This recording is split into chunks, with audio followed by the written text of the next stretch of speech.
क्या कहेंगे? और इसमें पुलिस कहाँ कम पड़ रही या फिर सियासी लोग कहाँ पे ये हो रहे? 12 जनवरी के जलसे का असर है और ये सब हमने माइंड सेट किया है कि मालेगांव शहर की जनता जिस तरीके से शेख रशीद परिवार के साथ खड़ी है, ताकत के साथ, और सिर्फ वो खड़ी नहीं है, जनता ने 12 तारीख को दगड़ू ऑयल मिल के सभा के अंदर आकर ये संदेश दे दिया है हमारे विरोधक को कि हम शेख रशीद के परिवार के साथ खड़े हैं। तो ऐसी घटनाएं हमारे परिवार के साथ, हमारे कार्यकर्ताओं के साथ होगी, उसके अंदर मुझे कोई ताज्जुब नहीं है। आपके घर के एक व्यक्ति ऐसा है कि मेरा ये मानना है और पुलिस डिपार्टमेंट से विनती है, या तो मेरे परिवार को सुरक्षा दे दो, प्रत्येक पुलिस एक मेरे जो पॉलिटिक्स में है, जो मेरे परिवार के सदस्य हैं, उनको एक को पुलिस बंदोबस्त दे दे, ताकि ये सामने वालों को एक इत्मीनान रहेगा कि हम नहीं थे, या हमको नहीं दे रहे तो हमारे जो विरोधक जो हम पे इल्ज़ाम लगाते हैं या उनको बंदोबस्त दे देवे।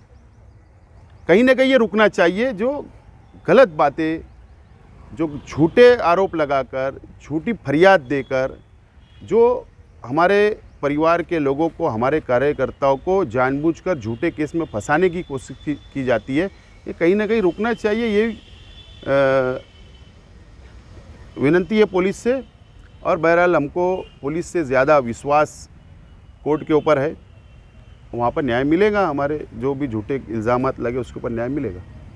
तो ये देखो, मैं मेरी ज़बान से किसी को बढ़ावा देना नहीं चाहता, लेकिन जो लोग भी ये इल्ज़ाम लगाते उन्होंने भी अपना माजी, अपना कैरेक्टर पुलिस ने तपासना चाहिए कि कितने फ्रॉडी लोग हैं। अब इन लोगों के बारे में बोलना मैं समझता हूँ कि उचित नहीं है, और इसीलिए मैं बोल रहा हूँ ना कि हमको सुरक्षा दे दे या उन सामने वालों को सुरक्षा दे दे। ये तो आप कैसा है, किसका व्यक्तिगत इंटरनल किसी का कोई भी झगड़ा होगा, कोई भी पॉलिटिकल, उनके साथ कुछ झगड़ा होगा तो हमारा ही नाम आएगा।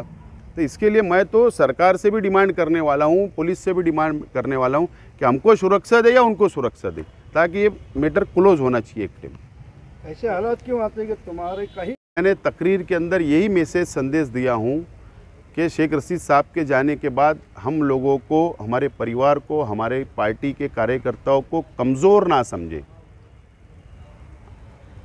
ऐसे हालात से निपटने की मुकम्मल तौर पर हमारी तैयारी है और हम लोग निपटेंगे। जेल पे जाने नहीं, ऐसा है कि झूठे मुकदमे अगर दर्ज होने ही वाले हैं, तालुका के अंदर भी झूठे मुकदमे दर्ज हो गए, लोग जेल में हैं, तो मैंने भी ये माइंड सेट किया था कि हो सकता कि ऐसा है कि बाह्य और मध्य के लीडरान से लड़ना है और सरकारी पक्ष के लोगों से लड़ना है, सरकार के पक्ष के लोगों से लड़ना है, तो झूठे केस बनेंगे ना। तो इसके लिए मेरी इसलिए मानसिकता थी, इसलिए मैंने वहाँ पर पहले जनता को बोल दिया था, और अभी मानसिकता तैयार है। इनकलाबी जलसे में आप नहीं रहा इस तरीके की साजिश रची जाती, और अल्लाह का करम है कि हम लोग ताकतवर सियासी लोग इस शहर के अंदर शेख रशीद साहब ने पूरा हरा भरा करके गए हैं, और इसके लिए शेख रशीद साहब के जाने के बाद भी 12 जनवरी को आवाम ने बता दी कि हम आपके साथ हैं। तो ताकतवर लोगों के साथ ये साजिश रची जाती। सब सियासी पार्टियाँ एक तरफ और आप, ठीक है, सियासत है, इलेक्शन के अंदर आजमाएंगे सब एक दूसरे को, और सब ने अपनी अपनी भूमिका स्पष्ट करना चाहिए। लाचारी की सियासत से अच्छा है कि स्टेटस की राजकारण करना चाहिए, और अपनी स्पष्ट भूमिका, अपनी पॉलिसी सभी पार्टियों ने जाहिर करना चाहिए। ये विनती है सभी हमारे विरोधक भाइयों से। रशीद साहब के कार्यकाल